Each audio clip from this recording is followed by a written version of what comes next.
তোমাদের আজকে লাইটের প্রপার্টি রিফ্লেকশন সম্পর্কে কিছু বলবো। ঠিক আছে, রিফ্লেকশনকে দুভাগে ভাগ করা হয়, একটা হলো ডেন্সার মিডিয়াম, আর একটা রেয়ার মিডিয়াম।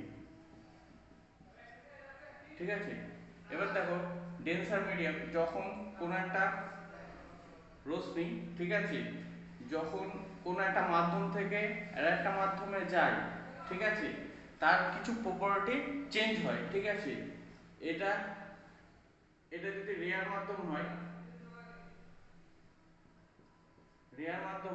আর এটা যদি ডেন্সার মাধ্যম হয়, তাহলে আলো রেয়ার মাধ্যম থেকে ডেন্সার মাধ্যমে গেলে অভিলম্বের দিকে ঝুঁকে যায়। ঠিক আছে, অভিলম্বের দিকে ঝুঁকে যায়। দেখো এখানে রিফ্লেকশন রিফ্লেকশন ইন্ডেক্সের খেলা। ঠিক আছে, রিফ্লেকশন ইন্ডেক্স ডেন্সার মাধ্যমে রিফ্লেকশন ইন্ডেক্সকে মিউ দিয়ে ডোনেট করা হয়, মিউ এর মান বেশি হবে। ঠিক আছে, আর রেয়ার মাধ্যমে মিউ এর মান কম হবে। আর এটা এটা কার সাথে ব্যস্ত অনুপাতিক বেগের সাথে। ঠিক আছে, আর এখানে বেগ কম হবে, রেয়ার মাধ্যমে বেগ বেশি হবে। দেখো যদি তাহলে মিউ ভ্যারিয়াস 1/v, ঠিক আছে, তাহলে মিউ সমান সমান c/v। সিটাই হলো আলোর গতিবেগ। ঠিক আছে, ভ্যাকুয়াম মাধ্যমে আলোর গতিবেগ। এবার মিউ এর মান এক এক জায়গায় এক এক রকম হয়, যেমন আমি 4-5টা বলে দিচ্ছি। এয়ারে, গ্লাসে, এয়ারে, ওয়াটারে, আর আর কি, আর একটা ডায়মন্ড।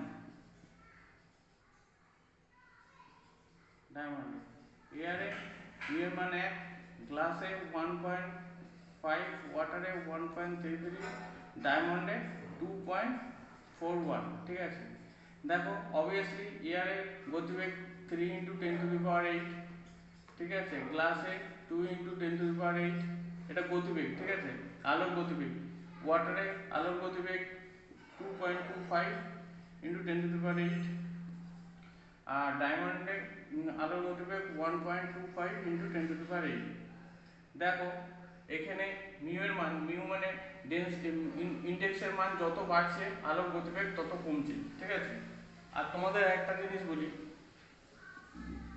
ধরো কোনো একটা, এটা এয়ার আছে আর এটা ওয়াটার,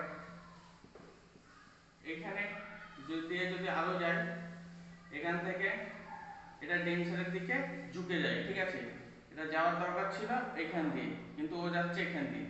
অ্যাকচুয়ালি এবার যদি কেউ এখান দিয়ে দেখে, ঠিক আছে, কোনো একটা বস্তু যদি থাকে বা মাছ থাকে, ঠিক আছে, তাহলে আমরা এটাকে এখানে না দেখে এখানে দেখি। ঠিক আছে, মানে তার ডিস্টেন্সটা বেড়ে যায়। ঠিক আছে, গভীরতা বেড়ে যায়। তো এই কারণে আমরা এরকম দেখি, যাতে এদের রিফ্লেকশনের জন্য। ঠিক আছে, এটা পুরোটাই রিফ্লেকশন এক্সাম্পল। ঠিক আছে, তো আজকে এই অবধি। তোমাদের যদি ভিডিওটা ভালো লাগে তোমরা সাবস্ক্রাইব করো।